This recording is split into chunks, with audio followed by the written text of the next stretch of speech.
రంగాల్లో ఇతర రాష్ట్రాల ప్రజలు పాతుకుపోయారని, ఇది ఇలాగే కొనసాగితే తెలుగు రాష్ట్రాల్లో ఆర్థిక సంక్షోభం ఏర్పడే అవకాశం ఉందని నిపుణుల అభిప్రాయం. బీహార్ వాళ్ళు ఇటుక బట్టి నుంచి వరి నాట్లు, పత్తి ఏరేదాకా అన్ని రకాల కూలీ పనులు చేస్తున్నారు. ఒరిస్సా వాళ్ళు అన్ని రకాల కార్మికులుగా, వంటకాల తయారీదారులుగా చేస్తున్నారు. రాజస్థాన్ వాళ్ళు టీ స్టాల్ మరియు హోటల్, శానిటరీ షాపుల నిర్వహణ చేస్తున్నారు.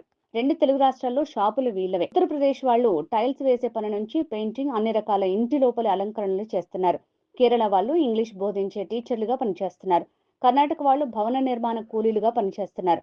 ఇలా ఇతర రాష్ట్రాల నుంచి ఇక్కడికి వచ్చి ఎంతో మంది ఉపాధి పొందుతున్నారు. 2 తెలుగు రాష్ట్రాల వాళ్ళు మాత్రం మందు, మాంసం ఎవడు పంచుతాడు, ఎవడు ఎక్కువ డబ్బులు ఇస్తాడు అంటూ పూటకో జెండా చేతిలో పట్టుకుని తెలిసిన పనిని, చేతిలో ఉన్న వృత్తిని వదిలేసి సమయాన్ని వృధా చేస్తూ ఉచితాలకు, వ్యసనాలకు బానిసలై జీవితాలను నాశనం చేసుకుంటున్నారు. ఇదిలాగే కొనసాగితే రాబోయే కాలంలో ఆంధ్రప్రదేశ్ మరియు తెలంగాణ సంపదను ఇతర రాష్ట్రాలు తీసుకుని పోతే మనవాళ్లు దివాలా స్థితికి వస్తారు. వారు పనిచేసే అలవాటు, వర్క్ కల్చర్ కూడా మర్చిపోతారు. ఆ తర్వాత పని చేస్తామన్నా ఎవరు పనివని పరిస్థితి వస్తుంది. ఇది రాబోయే కాలంలో ఏపీ, తెలంగాణలో పనిచేసే వారిని సంక్షోభ స్థితికి నెట్టివేస్తుందని నిపుణులు ఆందోళన వ్యక్తం చేస్తున్నారు.